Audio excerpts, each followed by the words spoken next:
तो दोस्तों ये हमारा क्वेश्चन है 9th स्टैंडर्ड का 3.2 का फर्स्ट क्वेश्चन है। यहाँ पर लिखा है there are trees in the village late. एक विलेज है, मैं आपको बताता हूँ। एक विलेज, उसमें कुछ ट्रीज है जिसको मैं नाम दे देता हूँ ए, मतलब ए नंबर ऑफ ट्रीज है।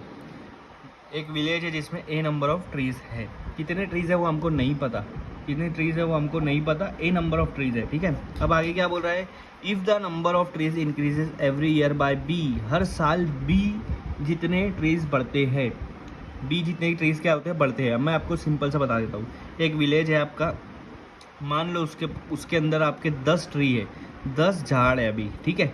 और हर साल उसमें कितने ट्रीज जो बढ़ते हैं हर साल, किससे बढ़ते हैं, 3 से। बी मतलब हमारा क्या हो जाएगा, 3। मैं एग्जांपल के तौर पे दे रहा हूँ, ठीक है।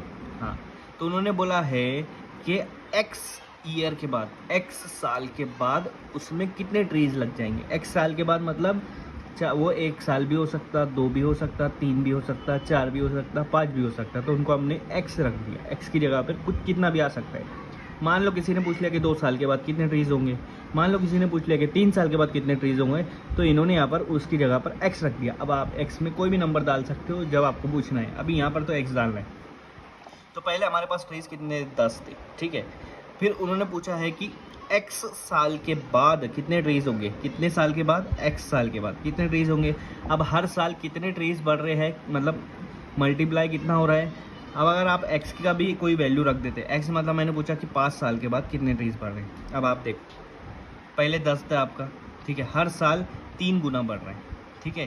तो 5 साल के बाद कितना होगा, हर साल कितने से बढ़ रहा है, 3 से बढ़ रहा है। तो 3 ये 1 साल के बाद, फिर 3 ये 2 साल के बाद, 3 ये 3 साल के बाद, 3 ये 4 साल के बाद, 3 ये 5 साल के बाद। तो 5 साल के बाद 3 3 बढ़ रहा है। टोटल कितने हुए, 10 + 3 + 3 + 3 + 3। अब 3 कितने बार आया, 5 बार आया। तो मैं ऐसे लिख सकता हूँ 3 × 5 लिख सकता हूँ ना, 3 × 5 लिख सकता हूँ। 3 मेरा क्या है, 3 को मैं मान लूँगा b, क्योंकि मुझे नहीं पता है कितने से बढ़ रहे हैं। और पहले कितने थे वो भी नहीं पता, तो उसको मैं लिख दूंगा a, ठीक है।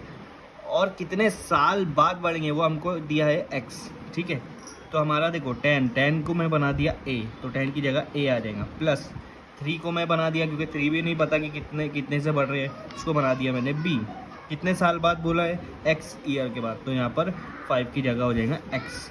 तो आपका आंसर आ जाएगा a + b x।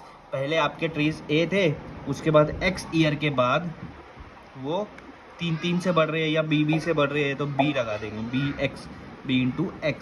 समझ में आया। तो इस तरह से आपके इतने बढ़ेंगे। अब आप मान लो पहले आपके पास 20 थे, ठीक है, और उन्होंने बोला है कि ये हर साल 2 बढ़ रहे हैं, ठीक है।